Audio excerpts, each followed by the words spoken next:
backs away and then runs off. And Surreal looks all sad.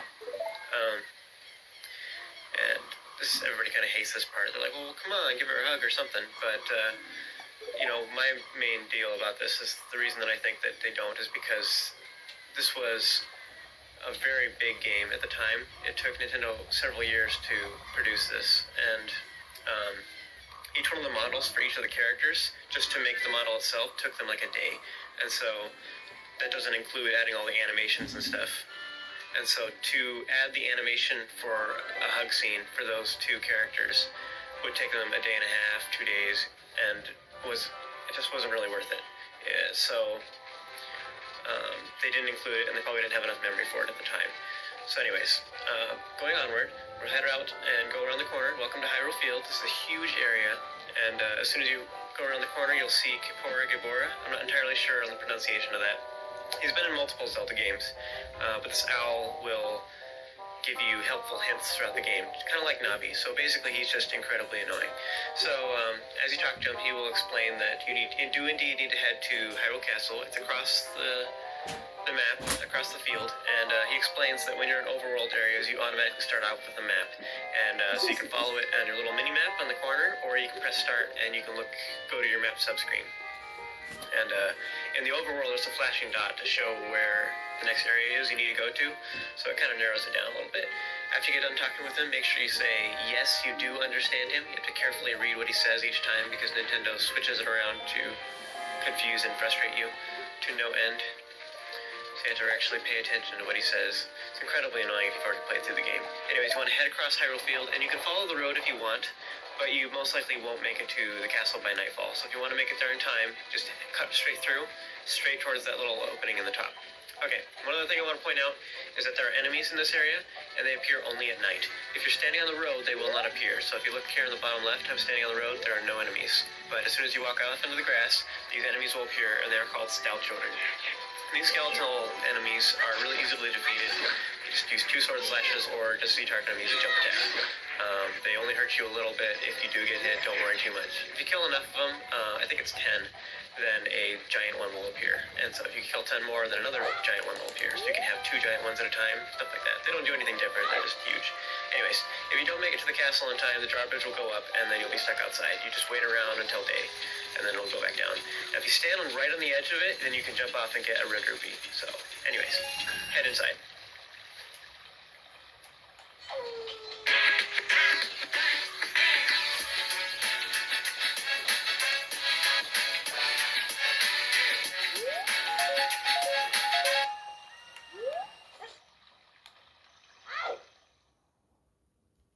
Come check into Hotel Luxstar with me. Understated elegance.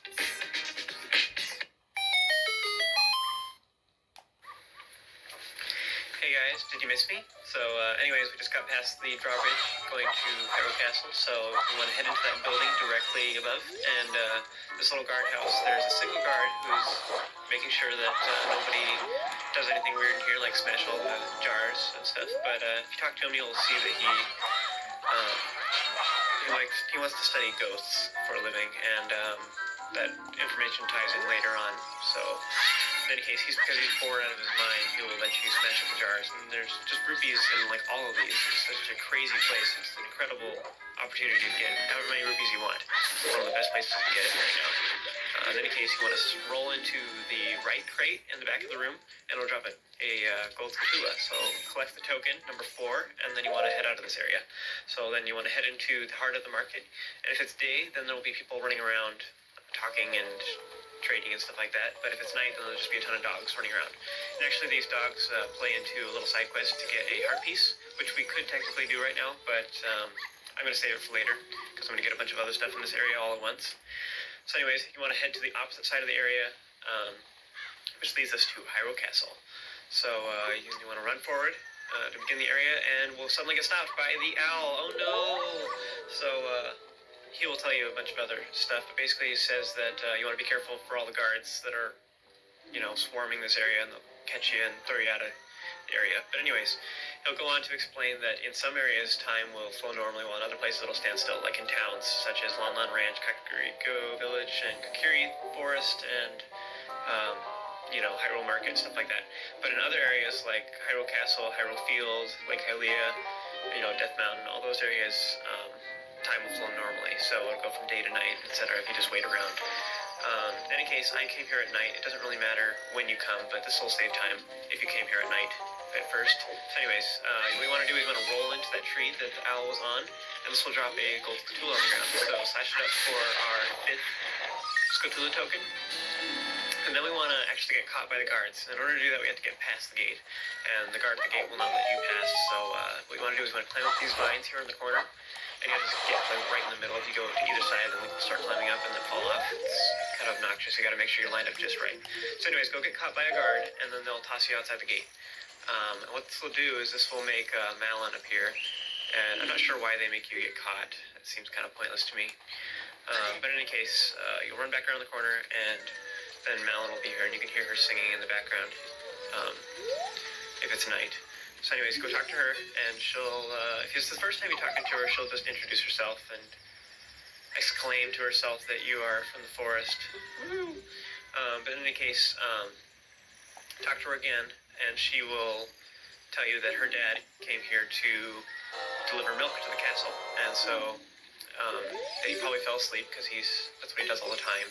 So she asks you to go wake him up. So the natural conclusion is, of course, to give you an egg. It's just a completely logical explanation for that.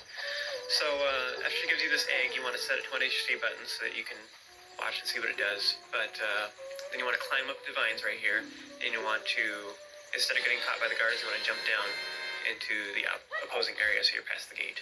So here we are. We're going to do just that. So this is the first quest item we get, and you'll get a bunch of different quest items throughout the game, but it basically just replaces that slot in your start item screen, so you don't have tons of slots that are taken up by quest items alone, or you don't have a whole screen devoted only to that. So anyways, I put it on one of my C buttons. You don't really have to yet. In any case, once it finally turns day, it doesn't really matter when you get the egg as long as you are present for the transition from day to night, or from night to day, and then the egg will hatch into a chicken. So anyways, you want to get past the guards, and the way to do that is to climb up this little ledge right here. You want to go in between the guards, and you should easily be able to make it past them. So anyways, that's the tricky part that people get confused on. But in any case, now you want to stay to the left, because on that road there are a bunch of guards. So once you head over to this cliff over here, you'll see that there are some stones, built into the edge, and so you can climb up these right here. So climb up, and then you want to jump down over the edge over here.